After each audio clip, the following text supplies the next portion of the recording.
고린도전서 15장 신약 282쪽의 말씀입니다. 고린도전서 15장 12절로 24절까지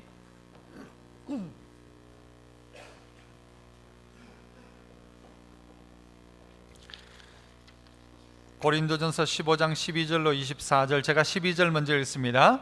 그리스도께서 죽은 자 가운데서 다시 살아나셨다 전파되었거늘 너희 중에 어떤 사람들은 어찌하여 죽은 자 가운데서 부활이 없다 하느냐.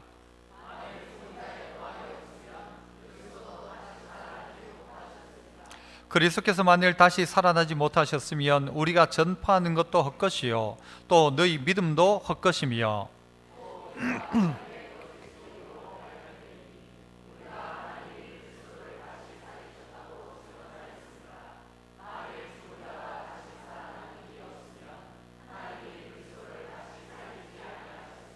만일 죽은 자가 다시 살아나는 일이 없으면 그리스도도 다시 살아나신 일이 없었을 터이요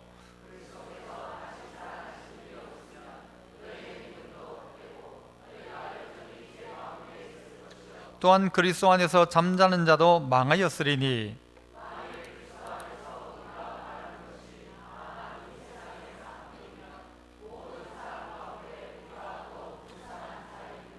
그러나 이제 그리스도께서 죽은 자 가운데서 다시 살아나사 잠자는 자들의 첫 열매가 되셨도다.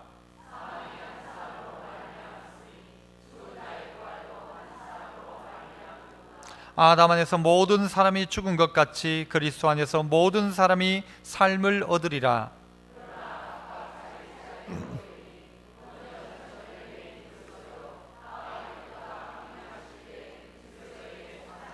같이요. 그 후에는 마지막이니 그가 모든 통치와 모든 권세와 능력을 멸하시고 나라를 아버지 하나님께 바칠 때라. 아멘. 시온 찬양대에서 찬양으로 하나님께 영광 돌립니다.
아멘.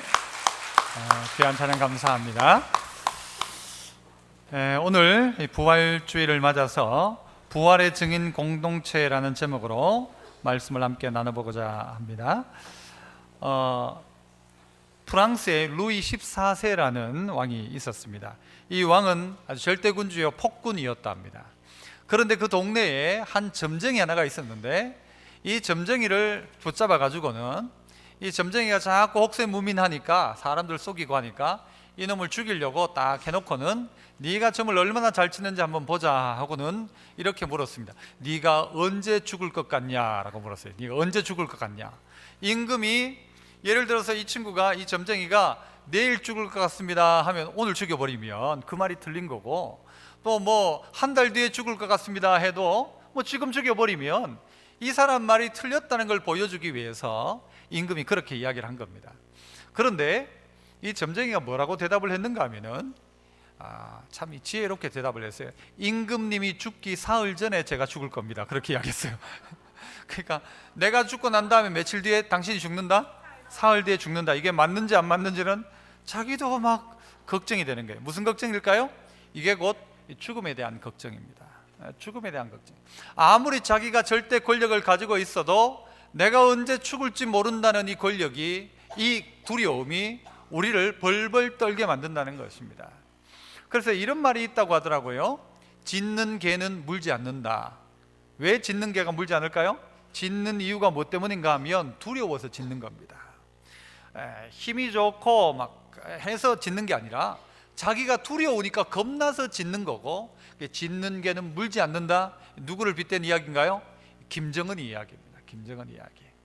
두려우니까 자꾸 그렇게 하는 거죠. 두려우니까 죽이고, 두려우니까 그렇게 하는 것입니다. 우리 온 인류가 가지고 있는 가장 큰 문제가 뭔가 하면 결국 이 죽음의 두려움이라는 것입니다. 이 죽음은 두려운 것입니다. 젊은 사람이나 연세 있는 분이나 누구나에게 이 죽음은 두려운 것입니다.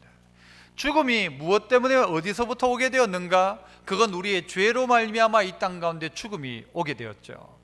그래서 그 뒤로 사람들은 모두 다 이 죽음의 권세에 눌려 있습니다. 너 죽여버린다 이러면요 죄 짓기도 합니다. 너 그러다가 너 까불면 죽어 이러면요 그 유혹에 따라가기도 합니다. 이 죽음이 우리를 자꾸 더 큰 죄악으로 몰아가더라는 것입니다. 그래서 예수님이 이 죽음의 문제를 해결하기 위해 이 땅 가운데 오셨고, 그 죄의 문제는 십자가로 말미암아 해결하셨고, 부활하심으로 말미암아 우리의 죽음의 문제를 해결하시면서 죽음이 아니라 부활, 그 부활을 우리 가운데 주신 게 바로 오늘 이 부활주일이라는 것입니다. 현대인들의 아주 큰 꿈은 뭔가 하면 전부 다 오래 살고 싶어 합니다.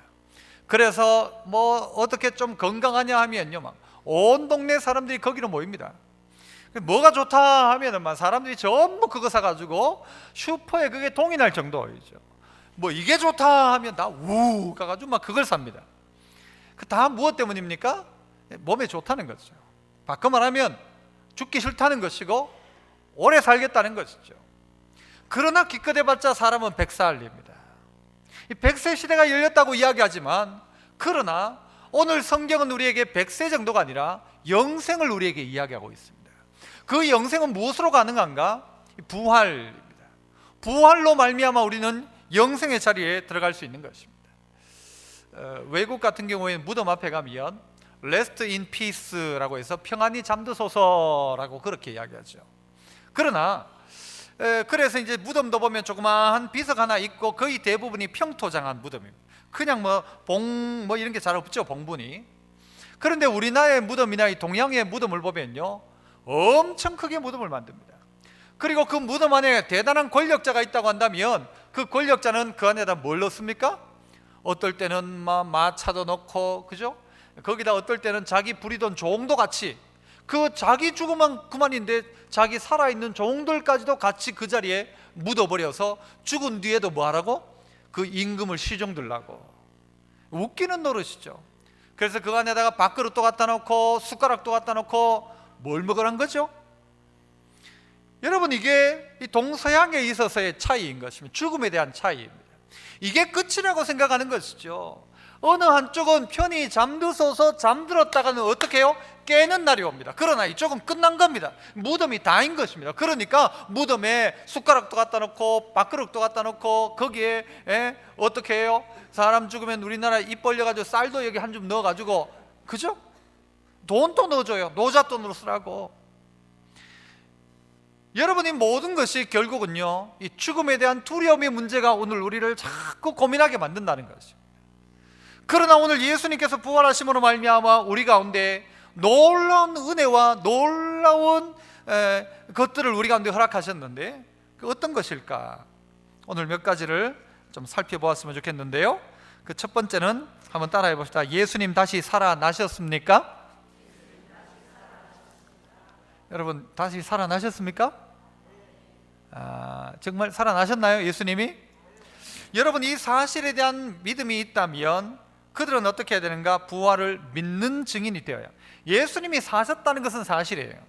이거는 우리가 그랬네 안 그랬네도 내가 인정하는 것과 상관없이 예수님은 살아나셨어요. 그 수많은 증거들이 사실 성경 안에도 드러나고 그때 많은 정황들을 통해서도 우리는 알 수 있습니다. 예수님의 무덤가에 여인들이 잘못 찾아와가지고 예수님 부활했다고 했다? 아니죠. 예수님이 부활하셨는데 그게 죽은 게 아니고 잠깐 기절했다가 다시 살아났다, 이런 이야기도 하고요. 그런데 증거에 보면 예수님이 죽으셨기 때문에 죽지 않는 사람은, 죄수들은 그 십자가에서 내려올 때 다리를 꺾습니다. 안 죽었으니까. 그러나 예수님은 다리를 꺾지 않았습니다. 완벽하게 십자가에서 운명하셨다는 것이죠. 그리고 돌무덤으로 막아 놓았습니다. 거기다 봉인까지 해놨습니다. 그러나 그 모든 것을 다 걷어내고 주님 부활하셨고, 더더욱이 수많은 증언들이 나타나고 있습니다. 이후에 또 우리가 살펴보겠습니다만은, 예수님이 다시 살아나셨는데도 불구하고 우리의 생각은 어떤가 하면 부활이 없다 생각하는 사람이 있더라는 것입니다. 12절을 한번 보시면 거기에 나오죠. 12절, 그리스도께서 죽은 자 가운데서 다시 살아나셨다 전파되었거늘 너희 중에서 어떤 사람들은 어찌하여 죽은 자 가운데서 부활이 없다 하느냐라고 이야기합니다. 고린도 교회 안에 있는 성도들이지만 그들 가운데 어떤 사람들은 뭐라고 하는가 하면 부활이 없다라는 것입니다. 부활이 없다.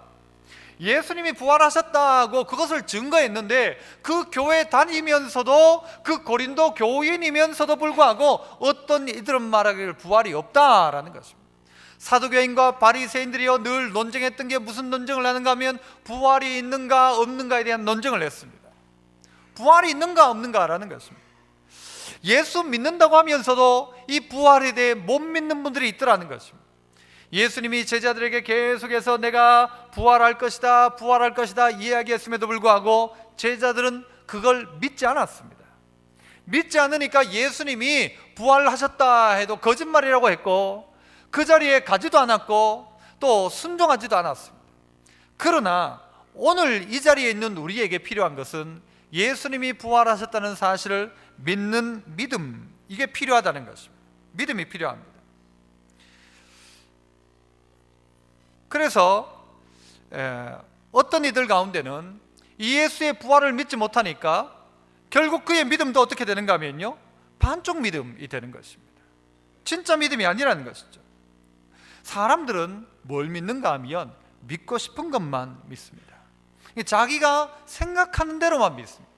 자기 원하는 것만 듣는단 말이에요. 그런데 그런 그들을 향하여 주님은 찾아오셨죠. 누구에게 찾아오셨어요? 게바에게도 찾아오셨고 12제자에게도 찾아오셨고 의심하는 도마에게도 어떻게 하세요? 네가 나 만져보고 믿으라 라는 거예요. 믿어라. 이 옆구리에 창자국에 손을 넣어보고 믿으라 라는 거예요. 왜? 이 믿음이 그들 가운데 필요하다는 것이죠. 이 믿음이 없이는 그들 아무것도 못한다는 것입니다. 엠마오로 절망하고 내려가고 있는 엠마오의 제자에게 예수님이 찾아오셔서 그들 가운데 성경 말씀을 풀어주기 시작할 때에 그들의 마음이 뜨거워지기 시작합니다. 그리고 나중에 깨닫죠. 아하, 그분이 예수님이시다. 우리와 말씀하실 때 네 마음이 뜨겁지 않더냐? 그분이 예수다. 그리고 그분을 만나고 난 다음에 그들은 다시 예루살렘으로 돌아가게 되는 것입니다. 우리의 믿음의 회복이 어디 있는가? 부활의 주님을 만나는 것입니다. 우리의 신앙생활이 자꾸 기쁨이 사라지고 뭔가 신앙생활을 하면서 점점 힘이 없고 능력도 사라지고 있습니까? 그건 회복해야 될 게 딱 하나입니다. 부활신앙 말이죠. 죽은 자 다시 살아난다는 것이죠. 죽음의 자리 가운데 있던 우리를 주님 살리신다는 것입니다. 이 죽음이란 것은 그 누구도 벗어날 수 없는 것입니다. 유럽의 흑사병 같은 경우에는 유럽 3분의 1의 인구가 다 그 병 때문에 죽었다고 하죠. 이 천연두, 이것도 엄청난 재앙이었죠. 인구 중에 약 한 1억 명 정도가 이 천연두로 말미암아 죽었다고 하는데요, 이 천연두를 우리나라에서는 뭐라고 부릅니까? 마마라고 부릅니다. 왜 마마라고 부르나요? 사람들이 죽어나가니까 높여 부르는 것입니다. 마마 그러면 이게 안 번져나갈 것 같으니까, 그러니까 마마 하면서 워낙 겁이 나니까 마마 했던 것이 천연두입니다. 그러나 여러분, 이런 질병 가운데 뭐가 나왔어요? 백신이란 게 나오지 않습니까?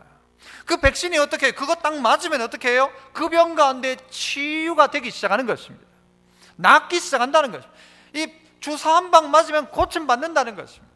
이 죽음의 문제를 뭘 가지고 해결하셨는가? 예수님이 부활하심으로 해결하셨는데, 이 사실을 믿는 게 성도라는 말입니다. 다른 거 그냥 다 알고 있어도 그건 종교생활, 예수님이 부활하셨다는 사실을 믿는 게 참 믿음이란 말입니다. 이건요, 우리가 믿어야 이게 올바른 신앙생활입니다. 이거 없이 뭘 믿는다는 말입니까? 이거 없이 뭘 믿습니까? 사람들은 참 순진할 때가 참 많습니다. 사기꾼에게 쏘가 넘어갈 때는요, 사기꾼만 얼마나 잘 믿는지 모릅니다.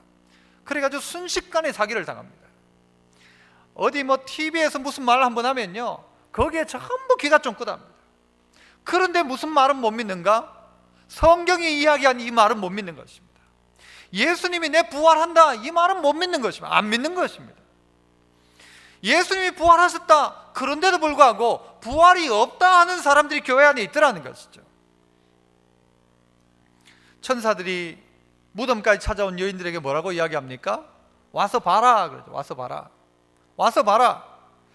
여기 계시지 않는다. 그는 여기 계시지 않고 그가 말씀하시던 대로 살아나셨다. 천사가 그렇게 증언하죠. 오늘 우리들도 예수님의 부활을 믿는 증인들이 되어야 합니다. 예수님 살아나셨기에 나는 주님의 부활을 믿습니다. 이게 신앙의 기본이라는 것이죠. 예수님이 죽고 끝났다, 뭘 믿는단 말입니까? 예수님이 죽었지만 다시 살아나셔서 생명의 역사를 우리 가운데 주셨다. 우리 그 예수 믿는 것이죠. 죽은 예수가 아니라 산 예수입니다. 그래서 무덤으로 가는 신앙이 아니라 우리는 무덤에서 반대편으로 가는 것입니다. 기쁨을 향하여 나아가는 것이 우리의 신앙이라는 것이죠.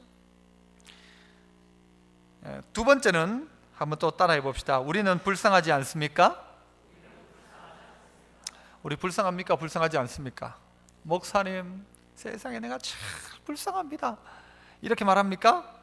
여러분 불쌍하십니까?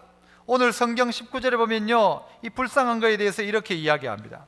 만일 그리스도 안에서 우리가 바라는 것이 다만 이 세상의 삶뿐이라고 한다면 모든 사람 가운데 우리가 더욱 제일 불쌍한 사람이다.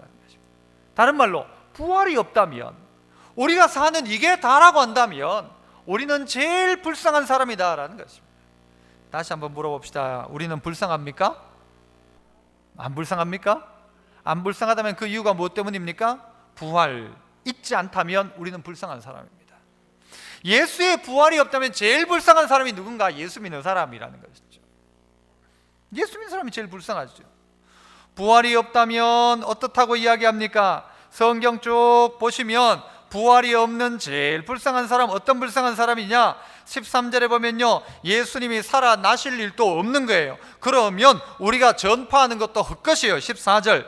그리고 17절, 우리의 믿는 것도 헛것이 된단 말이죠. 17절, 우리가 여전히 죄 가운데 있다. 18절, 예수 안에 잠자는 자도 다 망하였다. 19절, 제일 불쌍하다. 우리가 뭐가 없다면, 부활이 없다면 제일 불쌍한 사람, 부활이 없다면 우리는 전부 거짓말쟁이. 그런데 그 거짓말을 위해서 누군가는 목숨을 걸었다는 것입니다. 예수님 부활하셨다는 이 사실 앞에 자기 목숨을 걸고 복음을 전하기 시작합니다. 그게 누군가? 순교자입니다. 이 순교자라는 영어 단어는 어디서 나온 말인가 하면 마르투스라는 증인에서 나온 말입니다. 이 증인이 뭐냐? 목숨 걸고 증언하는 것입니다. 그게 순교자란 말이죠. 오늘 예수님이 부활하지 않았다면 증언하는 그 사람들은 거짓말장이고, 그 거짓말장이는 거짓말을 위해 자기 목숨을 건 자들입니다. 아니란 말이죠. 오늘 우리는 이 부활의 놀라운 사실을 알고 그 사실을 증거하기 시작합니다. 이것이 거짓이 아니기 때문에 우리는 불쌍한 자가 아니라는 것이죠. 하지만 이게 거짓이라고 한다면 우리는 정말 불쌍한 사람입니다. 실컷 고생은 고생대로 하고 부활이 없다면, 이 세상이 다라고 한다면 얼마나 안타까운 일입니까? 얼마나 안타까운 일입니까? 우리가 읽었던 19절 이하를 계속해서 한번 보시면요, 20절, 그러나 이제 그리스도께서 죽은 자 가운데서 다시 살아나사 잠자는 자들의 첫 열매가 되셨도다. 22절, 아담 안에서 모든 사람이 죽은 것 같이 그리스도 안에서 모든 사람이 뭘 얻어요? 삶을 얻으리라. 우리는 불쌍하지 않습니다. 왜입니까? 부활의 공동체가 되기 때문에. 어떤 부활의 공동체인가? 살림 공동체입니다. 살림. 무슨 차이가 있습니까?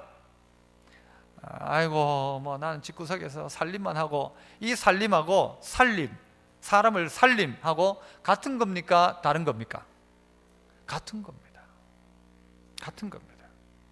이 부활의 공동체, 정말 부활이 없다고 한다면 우리는 가장 불쌍한 자인데, 그러나 그 부활로 말미암아, 그러나 그리스도께서 부활의 첫 열매가 되심으로 그리스도 안에서 우리에게 뭐가 주어졌다고 하는가 하면 삶을 얻을 것이다. 삶을 얻는다는 말이 뭐예요? 살리는 역사가 일어난다는 말이에요. 부활의 역사가 일어난단 말이죠. 이게 살림의 역사란 말입니다.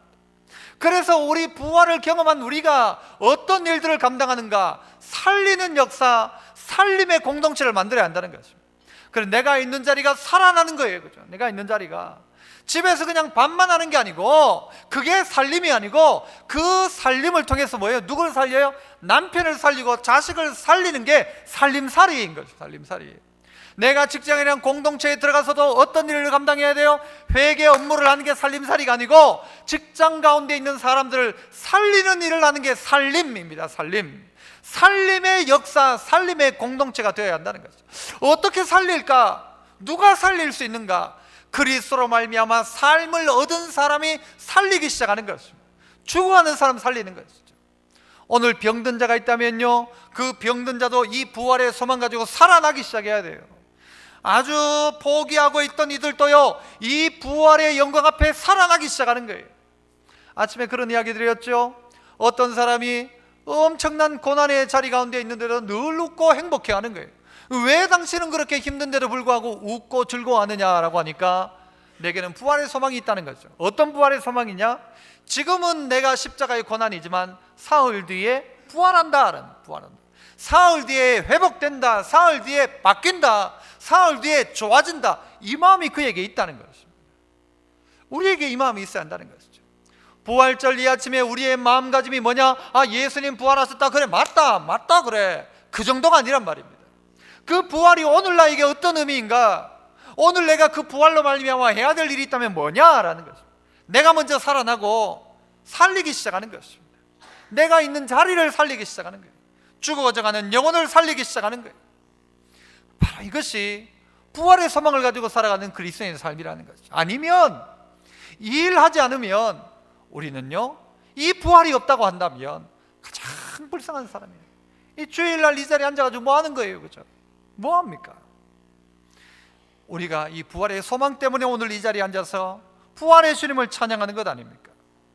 유명한 역사가 있던 크라우스너라는 사람은 이런 이야기를 했어요. 초대교회 성도들은 미쳐서 사자굴 속에 찬송을 불렀습니까? 아프리카 정글 속에서 죽어가면서도 예수를 외친 사람들은 사기를 당한 것입니까? 서슬이 펄은 로마의 통치권 속에서도 부활이란 날조된 허위 사실을 위해 외치다가 죽어간단 말입니까? 어떻게 거짓을 위해 죽을 수가 있습니까? 라고 하면서 그는 우리에게 물었습니다. 예수가 살아나는 이 부활은 분명한 사실이기에 누가 불쌍한 사람인가? 도리어 이 사실을 믿지 않는 자가 불쌍한 사람이지, 가장 불쌍한 사람은 그들이지 믿는 자는 불쌍하지 않다는 말입니다. 믿는 자에게는 뭐가 주어졌다고요? 새로운 삶이 주어졌다. 살리는 역사, 살게 되어지는 역사가 주어졌다는 것입니다. 그래서 우리는 이 일 가운데 쓰임받는 것이고, 그래서 이 일을 위해서 우리는 헌신하기 시작하는 것입니다. 우리 마지막 세 번째는요, 한 번 더 따라 해봅시다. 마지막에 누가 웃을 수 있습니까? 마지막에 누가 웃을 수 있습니까? 라는 것입니다. 누가 웃는가? 최후의 승리자가 최후에 웃는 것입니다. 중간에 누가 이겼는가? 이건 중요하지 않습니다. 최종적인 승리자가 누구인가? 라는 것이죠. 그래서 한 번 더 따라하죠. 부활을 증거하는 증인만이 웃을 수 있습니다. 여러분, 부활이란 것이 모두에게 좋은 것입니까? 부활이면 다 좋습니까? 돌아가셨던 할머니가 다시 살아났어요. 좋을까요? 안 좋을까요? 잠시 좋지만요, 걱정스러워요. 어떻게 해야 돼요? 밥은 누가 해주고, 방은 어느 방을 쓰고, 어떻게 할 거예요? 부활 다 좋을까요? 부활 다 영광일까요? 요한복음 5장 29절에 보면요, 이런 말씀이 있어요. 선한 일을 행한 자는 생명의 부활로, 악한 일을 행한 자는 어떤 부활? 심판의 부활이라고 했어요. 다 사람은 부활합니다. 믿는 자나 안 믿는 자나 다 부활합니다. 순서는 있지만 다 부활합니다. 어떤 이는 영광의 생명의 부활로 살림의 역사를 받지만, 어떤 이에게는 영원한 죽음이 그에게 있습니다. 그건 부활이지만 심판입니다. 영원한 죽음입니다. 예를 들어서 여러분, 살인자가 다시 부활했어요. 그 부활의 자리에 참여했던 그 살인자 어떨까요? 영광일까요? 수치일까요? 수치이죠. 내가 삶의 여러 가지 문제 때문에 많은 사람이 그렇게 합니다만은요, 자기 생명을 스스로 포기했어. 그 사람이 다시 살아나야 되는 거예요. 다시 부활해요. 영광일까요? 절대 영광이 아니죠. 우리 모두에게 부활이 똑같지 않다는 말입니다. 누가 웃을 수 있느냐? 마지막에 부활로 말미암아 웃을 수 있는 자가 누구냐? 따로 있다는 것입니다. 그것은 누가 웃느냐? 부활의 영광 가운데, 그 믿음 가운데 살아갔던 부활의 증인들만이 마지막 순간 가운데 생명의 부활로, 선한 일을 행한 자는 생명의 부활로, 하지만 악한 일을 행한 자는 심판의 부활로 나오리라. 여러분, 이렇다면 모두에게 부활이 다 좋은 것은 아니라는 것입니다. 다 기쁨은 아니라는 것입니다. 누군가에게는 엄청 두려운 게 이 부활이란 말이죠. 이 부활의 자리에 누구나 다 웃을 수 있는 것이 아니란 말입니다. 우리 인생 가운데는 반드시 이 죽음의 순간이 찾아올 것입니다. 그 순간에 우리에게 진정한 기쁨과 웃음이 있을 수 있는가? 자, 성경 한번 볼까요? 그럼 23절, 24절 우리 두 절 한번 봅니다. 같이 한번 읽어보죠. 23절부터 시작. 그러나 각각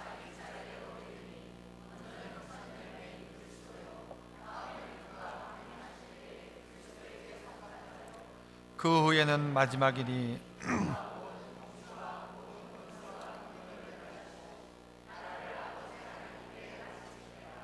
자, 뭐라고 이야기합니까? 그러나 각 사람들이 각각 자기 차례대로 될 것인데, 먼저는 첫 열매인 그리스도께서 부활하셨고, 그 다음엔 둘째 열매들이 뭐예요? 그가 강림하실 때 그리스도에게 속한 자가 두 번째 부활이고, 그리고 그 뒤에는요 마지막입니다. 그 마지막은 뭐예요? 모든 통치, 권세, 능력을 멸하시고, 어떻게 하신대요? 나라를 아버지께 바친다. 주인 아닌 것들이 주인 노릇하는 모든 것들을 멸하시고 그 나라를 아버지께 바칠 때가 있다라는 것입니다. 그 하나님의 나라를 하나님 앞에 올려드리겠다는 것입니다.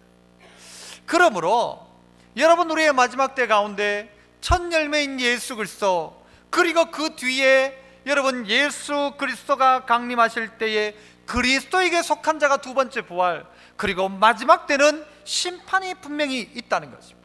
차례대로 반드시 우리에게 찾아올 것입니다. 그러나 그 일 가운데 웃는 자는 누구입니까? 무덤으로 찾아갔던 여인들, 그들은 두려움 가운데 찾아갔지만 부활의 주님을 만나고는 어떻게 바뀌기 시작합니까? 기쁨으로 바뀌기 시작합니다. 그러나 예수님을 비웃던 그 무리들은 예수님의 부활의 어떤 모습으로 주님 앞에 서게 될까요? 여러분, 그 비웃음이 바뀌어 도리어 두려워하고 떨고 있다는 것입니다. 예수 그리스도의 부활의 증인으로 살아간 자는 마지막 때에 놀라운 기쁨에 웃을 수 있는 날이 오지만, 그러나 이와 상관없는 이들은 마지막 때에 부활이 마지막 심판이 되어진다는 것입니다. 그러므로 믿음의 성도 여러분, 오늘 우리는 마지막에 웃을 수 있는 성도들이 되어야 합니다. 오늘 이 자리 가운데 고통과 절망 속에 있다 할지라도 다시 부활의 힘을 가지고 벌떡 일어나는 것입니다. 죽어가고 있는 자리를 살려내는 것입니다. 이 살림의 역사가 일어난 사람, 어떻게 살리는 거예요?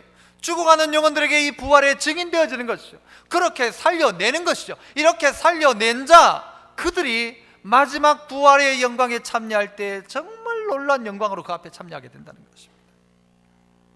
빌리 그레함은 이런 이야기를 했어요.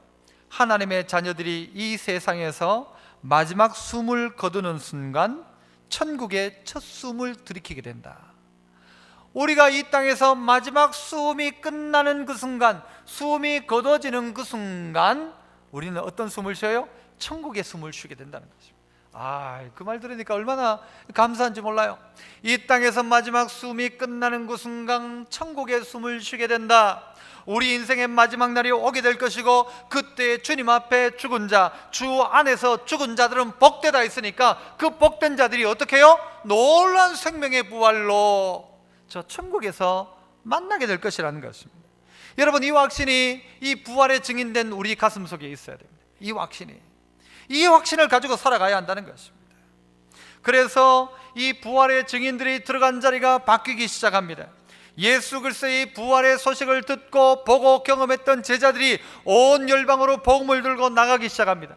두려워 떨던 그들이 복음 들고 생명 걸고 복음을 증가하기 시작합니다. 복음이 전해지는 자리자리마다 사마리아에서, 또 어떨 때는 이디오피아에서, 어떨 때는 로마에서 이 복음들이 전달되기 시작하는데요, 이 나라들을 바꾸기 시작하는 것입니다. 복음이 들어간 자리 가운데 병든 자가 고침을 받고 귀신이 떠나가고 억압 가운데 있던 자가 풀려나고 놀라운 역사가 나라마다 나타나기 시작하는 것이죠. 이 부활의 복음이 로마를 변화시켰고, 이 부활의 복음이 결국 어디까지요? 이 나라 대한민국까지 오게 된 것 아닙니까? 누구로 말미암았습니까? 부활의 증인입니다. 부활의 증인. 십자가가 있지만요, 이 십자가는 부활로 말미암아 완성되어지는 것입니다. 이 부활로 말미암아 우리는 정말 소망이 있는 존재가 되는 것이지, 십자가는 결국 죽음이에요. 죽음 후에 부활이 있지만 이 죽음으로 끝났다면 우리에게는 소망 없어요. 죽는 걸로 끝나니까. 하지만 부활의 영광이 있다는 거죠. 그러므로 그날에 설 것을 기대하면서 우리는 어떻게 살아가야 할까요? 거룩하게 살아가야 합니다. 참된 소명을 가지고 살아가야 하지 않습니까? 그래야 한다는 말이에요. 왜냐하면 우리가 그때 다시 살아날 것이기에, 우리의 과거가 고스란히 드러날 것이기 때문에, 그 부활의 때를 바라보면 오늘 우리가 살아가는 삶의 모습을 함부로 살아갈 수 없다는 것입니다. 다 드러난다고 생각해 보세요. 다 드러난다. 여러분, CCTV란 게 있잖아요. 이 CCTV가 어디 달려있는 게 아니라 내 머리 위에 탁 돌고 있다고 생각해 보세요. 나를 늘 따라다닌다고 생각해 보세요. 그리고 어느 날 이 CCTV가 다 공개된다고 생각해 보세요. 어떤 사람은 부끄러울 것이고, 어떤 사람은 생각지도 못한 일이 드러나게 됨으로 말미암아 감사할지도 모르겠죠. 할까 말까 고민했던 이야기인데요, 아껴놨다가 나중에 할까 싶었는데 오늘 해야 되겠어요. 어저께 집에서 이렇게 싹 아침에 이제 걸어오는데 택배 아저씨가 있었어요. 택배 아저씨가 인사를 하는 거예요. 제가 아이고 안녕하세요 하고 인사를 했죠. 인사를 하니까 그 아저씨가 저보고 실리안 103동 701호죠 그런 게. 그걸 어떻게 머리가 그렇게 좋으십니까? 그랬죠. 머리가 좋은 게 아니고 혹시 잠깐 시간 있네요 저보고. 그래 시간 괜찮습니다. 그랬는데 막 출근하고 있는데 이야기해가지고 그래 괜찮다고. 무슨 이야기시냐고. 잠깐 이야기 좀 하자는 거예요. 무슨 이야기냐 하니까 자기가 택배 일을 오랫동안 했대요. 오랫동안 하면서 많은 집을 가는데, 집을 가는 중에 이렇게 밑에서 벨을 누르고 난 다음에 딱 올라가면 엘리베이터 문 앞에서 기다리고 있는 사람은 이 지역에 쟤밖에 없다는 거예요. 아무도 그렇게 기다리는 사람이 없는데 목사님 줄 알더라고요. 목사님은 딱 엘리베이터 문 앞에서 저를 기다려주는데 많이 택배를 다니지만 어떤 집은요 밑에서 누르고 가도 문도 안 열어주고, 어떤 데는 문만 열어놓고 놔두고 가라고 하고 막 그냥 그런데 엘리베이터 딱 앞에서 가지고 물건을 받는 사람은 딱 한 명밖에 없대. 그 목사님밖에 없다는 거야. 너 그래 안 하죠. 난 당연히 그래 한 줄 알았어. 내밖에 없다. 그래가지고 이 사람이요 우리 방 그러니까 호수를 다 기억하는, 103동 701호도 기억하고요. 여러분 기억 안 해도 돼요. 기억하고 저 앞에 가지고 너무 감사하다는 거예요. 나는 당연히 그런 거라고 생각했는데 그런 사람이 없다는 거죠. 다 본다는 거예요. 참 좋은 교회 마크가 붙었는데도 불구하고 아주 정말 이상하게 하는 사람들이 있더라는 거예요. 예전에 어떤 분이 그랬어요. 참 좋은 교회 이게 스티커가 붙어 있는데 그 집들이 더 나쁘대. 예전에 그 이야기를 들었어요. 배달을 가면 거기가 더 나쁘게 한대요. 더 나쁘게. 거기 가기 싫대. 그래. 참 좋은 게 붙어 있는 집에. 교회 마크 붙어 있는 집은 더 그렇대. 막 돈 좀 남으면 아이고 가지세요 하고, 잔돈 없으면 막 하면 그냥 가지세요 할 수도 있는데 그래야 안 됩니까? 그런데 안 그런데요. 예수 믿는 사람들이 다 지켜보고 있다는 거예요. 나하고 아무 상관없는 사람인 줄 알았어. 난 그 사람 얼굴도 잘 기억하는데 그는 나를 기억하고 있는 거예요. 목사님 하는데 갑자기 내가 잘못한 게 혹시 없는가 싶어가지고 내가 누구한테 잘못한 게 없는가 드러나는 날이 온다는 것이죠. 드러나는 날이. 여러분이 뭔가를 참 잘했다면 드러나는 날이 온다는 것입니다. 저희 우리 교회 우리 전도사님한테도요, 우리 교회 택배 아저씨들 오면 여름에 항상 음료수 하나 준비해놨다가 드리라고 했어요. 잘 안 드리더라고. 그런데 드리라고요. 아니 그런 한 분이요 예수 믿는 사람의 다른 점들을 보기 시작하는 거예요. 예수 믿는 사람 다 똑같다, 더하더라 이러면 안 된다는 거죠. 이 부활의 증인입니다. 다 드러나게 되어 있다는 거예요. 마지막 때에 다 드러납니다. 고스란히 CCTV를 찍은 것처럼 드러날 것인데 주님이 우리를 보신다는 것이죠. 믿지 않은 사람도 우리를 보고 있습니다. 그래서 여러분 이번 주는 택배 오면 어떻게 해요? 맨발로 벗어나가가지고는 음료수 하나 들고 그분에게 드리면서 아이고 이번 주 우리 교회 부활절인데 목사님이 택배 오시는 분 잘해드리라고 이야기했다고. 그러면 그분들 뭐라고 생각할까요? 그게 예수 믿는 사람이죠. 그게 부활의 증인으로 바뀌어진 증거하는 삶이죠. 뭐 자신이 대단하다고 늘 갑질을 하고 살지 말고 어디서든지 누군가를 섬길 수 있어야 되죠. 짜장면 한 그릇 배달이 와도 얼마나 귀합니까? 얼마나 고마워요. 그분 안 온다고 생각해봐요. 누군가를 향하여서 부활의 증인으로 섬기고 베풀고 나누는 그 삶이 마지막 순간 가운데 여러분을 웃게 할 것입니다. 내 고집대로 살고 내 멋대로 살았던 그 사람 마지막 순간 가운데 부끄러운 날이 올 거예요. 하지만 부활의 증인으로 산 사람 마지막이 기쁠 거란 것입니다. 언더우드 선교사가 1885년 4월 5일 부활절 아침에 인천 제물방에 도착하죠. 그가 이 땅에 와서 하나님 앞에 기도했던 기도가 편지가 이것입니다. 부활절 아침에 이곳에 왔습니다. 사망의 철장을 쳐부수고 부활하신 주님께서 이 조선의 결박을 끊어주시고 하나님의 자녀로 빛과 자유의 세계로 인도해 주시기를 원합니다라고 언더우드 선교사가 기도했어요. 이 땅 가지 말라고 했어요. 대한민국, 한국 땅, 조선 땅 가지 마라. 다 막고 있는데 왜 가냐? 반기 줄었는데 왜 가냐? 그러나 무엇 때문에요? 부활의 증인되어서 예수님 만나고 나니까 이 부활의 증인으로 삶을 살아야겠기에 이 땅에 온 것입니다. 남들은 이야기할 거예요. 네가 왜 거기 가냐? 네가 왜 거기가 사서 고생하냐? 그러나 마지막 순간에 웃는 자는 누구냐? 아펜젤러 언더우드 선교사를 향하여 비난하던 그들이 마지막 영광의 자리 가운데 서는 게 아니라 오늘 복음의 증인되고 부활의 증인된 그들이 마지막 영광의 자리에 서게 될 것입니다. 비록 그가 살아왔던 이 땅이 다라고 한다면 불쌍한 사람이 언더우드 아펜젤러일 거예요. 토마스 선교사일 거예요. 이것이 다가 아니고 부활이 있고 우리가 저 영생의 구원이 있다면 가장 귀한 사람이 누구냐? 오늘 언더우드 아펜젤러죠. 여러분은 어떤 인생을 사시겠습니까? 초반부에 말씀드렸던 것처럼 우리 모두도 오래 살고 싶어하고 죽음을 두려워합니다. 그러나 분명한 것은 우리 모두 그 죽음의 순간을 맞이하게 될 것이라는 거죠. 그 순간 우리는 웃을 수 있는가? 그 순간 우리는 웃을 수 있는가? 우리는 불쌍한 사람이 아닌가? 잘못 믿고 있다면, 안 믿고 있다면 우리는요 제일 불쌍한 사람이에요. 이 중에서 그게 믿어지지 않는다면 이 문제부터 해결해야 되는 게, 이 문제부터. 이 문제 해결 안 하면 제일 불쌍한 사람, 고생은 고생대로 하고 그리고는 헛것이란 거죠. 다른 것이다. 이 믿음이 회복돼야 돼. 주님 다시 살아나셨다. 왜? 죽음의 권세 끝내주시고 살아나셔서 그 부활을 믿는 우리 모두의 이 죄 문제를 해결하시고 죽음의 문제를 해결하셨다. 그래서 아무리 힘든 문제가 있다 사흘 뒤에 부활한다. 이 믿음 가지고 우리의 삶의 많은 영역 속에서도 이것을 적용하고, 그래서 여러분 삶 가운데서 마지막 웃을 수 있는 사람, 마지막 부활의 영광의 자리에 참여하는 사람, 마지막 때 부끄러워할 사람이 아니라 영광의 자리 가운데 참여하는 우리 믿음의 성도 다 되시기를 축복합니다. 기도하겠습니다. 은혜로우신 하나님 아버지, 감사합니다. 오늘 부활의 증인 공동체인 참존 공동체에 부활의 귀한 메시지를 우리 가운데 주시니 감사합니다. 예수님 다시 살아나셨음을 믿는 우리에게 부활을 믿는 증인 되게 하시고, 우리는 불쌍하지 않기에, 예수 그리스도의 부활이 있기에 우리는 불쌍하지 않고, 그러하기에 우리는 이제 이 땅 가운데 살림 공동체로 주변을 살리고 이웃을 살리고 가족을 살리는 그런 정말 살림 공동체, 살림살이를 할 수 있는 우리 되게 하시고, 마지막에 웃을 수 있는 하나님의 사람 다 되게 하옵소서. 예수님 이름으로 기도하옵나이다.